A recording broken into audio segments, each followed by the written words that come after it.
दोस्तों, जो कहानी आज मैं आपको सुनाने जा रही हूँ, ये है एक इंजीनियर की कहानी।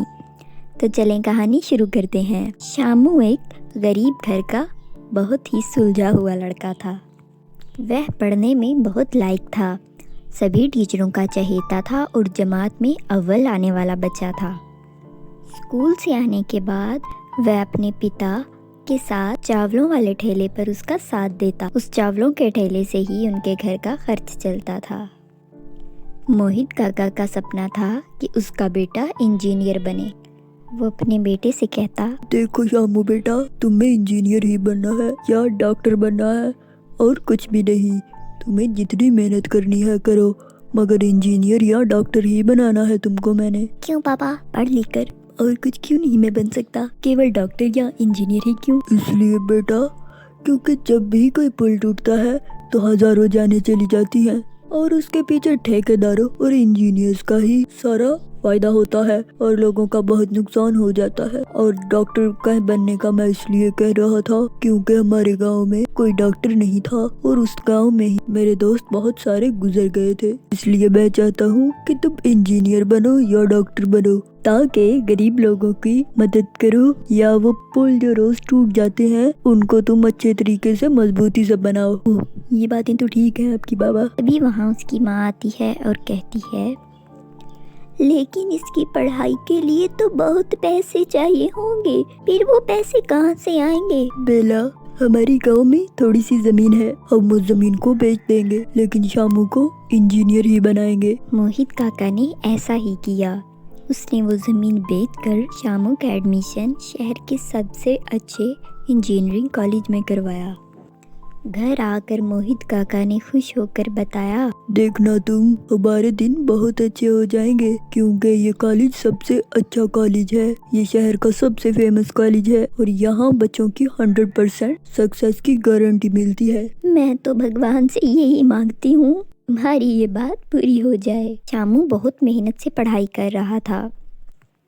उसकी पढ़ाई अभी पूरी हुई ही थी, तभी अचानक मोहित काका की एक हादसे में मौत हो गई। बेला घबरा कर कहती है, हाँ, अब मैं क्या करूँ? मैं तो बहुत घबरा गई हूँ। ये हमारे साथ क्या हो गया है? इधर अभी शामू की पढ़ाई पूरी ही हुई है, उसकी बस जल्दी से नौकरी लग जाए, वरना हमारा क्या बनेगा? मम्मी, आप परेशान ना हो, मैं हूँ ना, मैं पूरी जान लगा दूंगा और मुझे जरूर नौकरी मिलेगी, आप देख लेना। पर उसे नौकरी नहीं मिली। इतनी बेरोजगारी के ज़माने में नौकरी मिलना बहुत मुश्किल हो गया था। इंजीनियरिंग कॉलेज में टॉप पोजीशन वाले स्टूडेंट्स का ही प्लेसमेंट हो पाया। शामू अब परेशान हो गया था। वह दिल में सोच रहा था, हे भगवान, अब मैं क्या करूं? इधर मेरे घर के हालात भी बहुत खराब हैं और मुझे नौकरी भी नहीं मिल रही। बाबा भी गुजर गए, माँ बहुत परेशान है। अगर मेरी जल्दी नौकरी नहीं लगी तो मैं कहीं का नहीं रहूंगा। क्या करूं? कुछ समझ में नहीं आता। मम्मी को भी कुछ नहीं बता सकता। उसने कई जगहों पे जाकर इंटरव्यू दिया और नौकरी ढूंढने की कोशिश की, मगर उसे नौकरी नहीं मिली। बेटा, कुछ तो करो, अब तो हमारे पास खाने पीने के भी पैसे नहीं रहे। मम्मी, जब तक मुझे नौकरी नहीं मिलती मैं चावल का ही ठेला लगाया करूंगा। क्या? ये क्या कह रहे हो तुम मेरा बच्चा? तुमने तो इतनी मुश्किल से इंजीनियरिंग की पढ़ाई की है, तुम एक इतने अच्छे इंजीनियर बन सकते हो, तुम क्यों ठेला लगाओगे, वो भी चावलों वाला? ओके मम्मी, इसमें इतना परेशान होने वाली बात नहीं है। हम थोड़ी किसी से भीख मांग रहे हैं। अगर भगवान ने चाहा तो मेरी नौकरी जरूर लग जाएगी। नौकरी लगने तक मैं ये ठेला लगाऊंगा और हम अपने घर का निजाम चलाएंगे। शामू ने कॉलेज के सामने जाकर ठेला लगा लिया और उसने ठेले के ऊपर बड़ा सा लिख लिया, श्याम मोहित फ्रॉम इंजीनियरिंग कॉलेज। उसके कॉलेज में पढ़ने वाले जूनियर स्टूडेंट्स उसको देखकर हैरान रह गए।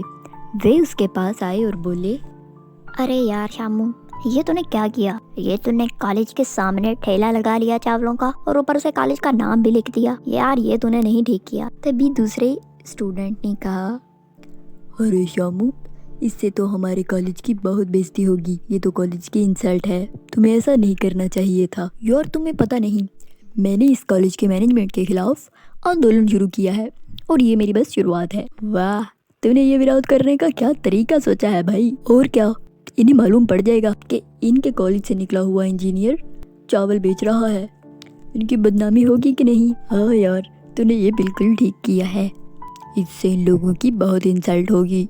जो भी आएगा वो जब लिखा हुआ यहाँ पढ़ेगा तेरा नाम और इंजीनियर इतना अच्छा इस कॉलेज का, पानी में अपनी तालीम बहाकर यहाँ पे ठेला लगाए खड़ा है। अब शामू का काम ज़ोरों से चलने लगा।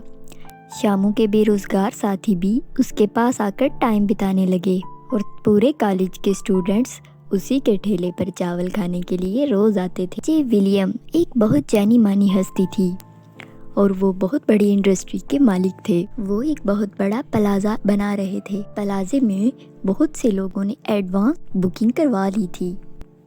विलियम वालों की ये कॉलोनी बहुत ज़ोरों शोर से बन रही थी।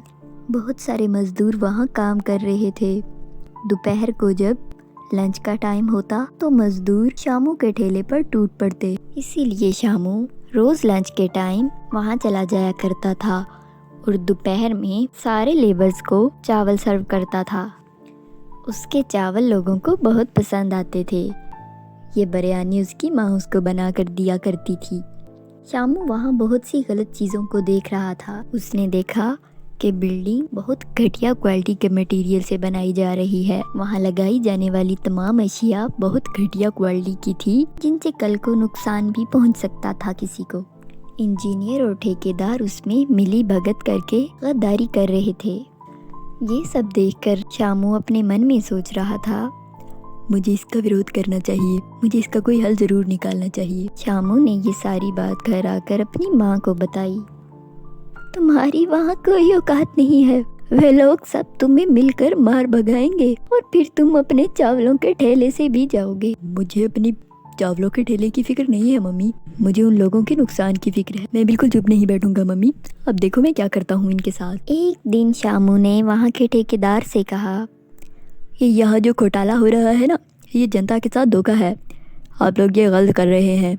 ये मटेरियल इतना घटिया लगा कर आप लोग बहुत नुकसान करेंगे कल को यहाँ पे रहने वाले लोगों का और आसपास के लोगों का। ये जे विलियम की इंडस्ट्री के साथ इतना बड़ा धोखा कर रहे हैं आप लोग। आप लोग तो कुछ पैसे कमा लेंगे, लेकिन बहुत सारी जिंदगियों के साथ खिलवाड़ हो रहा होगा। अबे चुप है, तो टके का पानी पूरी और चावल बेचने वाला अब हमें सिखाएगा कि मटेरियल कैसा लगाना है। तू भला अपना ठेले पे ध्यान दे, तुझे क्या मालूम कि कौन सा मटेरियल लगाते हैं, तू भला इंजीनियर है। इतना कहकर वे हंसने लगा और उसके आसपास के लोग भी उसका मजाक बनाने लगे। तुम्हें पता है मैं खुद एक इंजीनियर हूँ और मुझे जितना पता है इतना शायद तुम्हें और तुम्हारे ठेकेदारों को भी नहीं पता होगा। अब तो ठेकेदार आग बगूला हो गया। उसने अपने 2 मजदूरों को बुलाया और कहा, चावल के ठेले लगाने वाले घटिया इंसान को यहाँ से उठाकर बाहर फेंक दो। इसने यहाँ आकर फजूल में टाइम बर्बाद कर दिया है हमारा। रुको रुको, ये क्या कर रहे हो तुम लोग। उसने फ़ोन करके अपने सभी साथी इंजीनियर्स को बुला लिया। अब शामू का पलड़ा भी भारी हो गया था। तभी वहाँ बात कर रहे थे वो। इसी दौरान वहाँ एक बड़ी सी गाड़ी में कोई आदमी आया। वो जे विलियम था, जो इस इंडस्ट्री का मालिक था। जे विलियम वहाँ आया और उसने कहा, अरे ये यहाँ पे क्या महफिल लगा रही है तुम लोगों ने, भला यहाँ क्या हो रहा है। तभी शामू ने सारी बात जे विलियम को बताई कि वे सब इंजीनियर हैं और वो लोग जानते हैं कि ये यहाँ पे गलत मटेरियल लगाकर उनको धोखा दे रहे हैं। फिर उसने मालिक को वो तमाम वीडियो दिखाए जो चुपके उसने बनाई थी, जिसमें ठेकेदार कह रहा था मजदूरों से, कोई सस्ता मटेरियल लगा लो, इतना अच्छा मटेरियल लगाने की कोई ज़रूरत नहीं है, ज़्यादा लोहा मत लगाओ, बस थोड़ा सा लोहा लगा के काम ख़त्म कर। ये सब देख के जे विलियम ने उन लोगों को वहाँ से निकाल दिया और शामू को बहुत धन्यवाद कहा। और उसने शामू से कहा, देखो भाई, तुम लोग बेरोजगार इंजीनियर हो, लेकिन तुम लोगों का दिल बहुत साफ़ है। मैं तुम लोगों को इस सारे इंडस्ट्री का प्रोजेक्ट देता हूँ ताकि तुम लोग ईमानदारी से काम करो यहाँ पे। उसने वहाँ तमाम बेरोजगार इंजीनियर्स को लगा दिया। शामू को बहुत अच्छी सैलरी पर रखा गया था। सीख, कभी भी गलत काम नहीं करना चाहिए, क्योंकि ईमानदारी का सिला बहुत अच्छा मिलता है। तो दोस्तों, कैसी लगी आपको हमारी ये कहानी। हमारी अगली कहानी आने तक आप हमारा इंतज़ार कीजिए और हमें लाइक और कमेंट करके इस कहानी का ज़रूर बताइए। बाय बाय दोस्तों।